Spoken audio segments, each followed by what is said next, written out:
Today we're going to have a look at Gilpatrick Beach. This place has several skeletons that tell a funny story. Underneath the pier here that a lot of people would completely miss because he's very difficult to get to is a little skeleton lying there with their sugar bombs. It's unclear whether it's sometimes up on the pier and it's just glitched through or he's always here. If you see him, let me know. Moving on across, you can find a lady sitting having a little bit of a sunbathe. The cooler's empty. I may have looted it actually from the previous run on this save file. But the most important thing, for all you survivalist players out there that need bottles, I present to you one of the most bottles you can find in the entire game. Beside this good looking gal here, fashionable glasses, and what I can only say is enough alcohol to probably take down a adult elephant. Look at that. I am counting maybe about 15 to 20 bottles. Which, if you don't know, on survival, bottles can be used, given a clean water source, for either purified or dirty water. If you collect them all, you could use them on the water, and it refills bottles. I didn't actually know that until I played survival. I wondered why normal empty bottles were scattered across the place, and now that you can refill them in survival, it makes so much more sense. It's brilliant.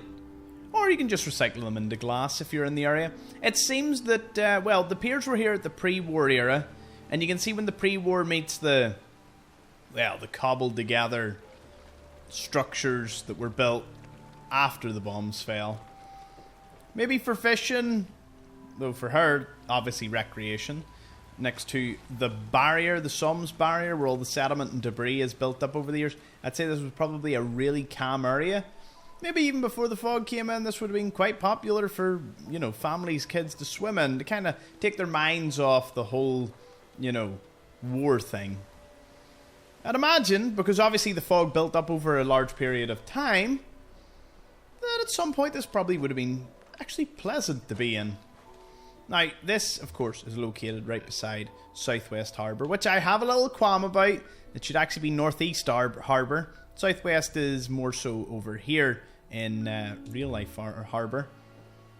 Not entirely clear why that was the case. I suppose because they weren't including both, it might have been strange given that Southwest Harbour kind of fits the island a wee bit better. If the Vim factory is indeed the Vim factory is where it should be. So calling this Northeast Harbour probably would have looked a little strange on the map. So I would guess that's exactly why they did it.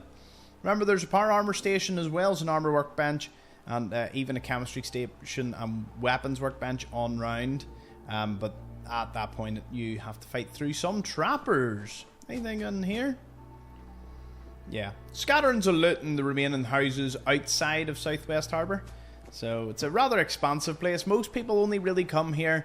They clear the trappers out, maybe get the Victoria's trunk or obviously the tapes for Faraday over there, and then they just kind of never ever come back here. Now, what about the water? As we always do, draining it away. You can see the little trapper farm over there. We had a look at that previously. There isn't too much going on underneath. No items or anything. It's actually quite sparse, given that a lot of places you normally find a crate or a trunk or something. But no, you can go into every nook and cranny around here and you don't actually you don't find too much. Gets more interesting as you get closer to that ship with the hard drives. But more on that later. Thank you all for watching.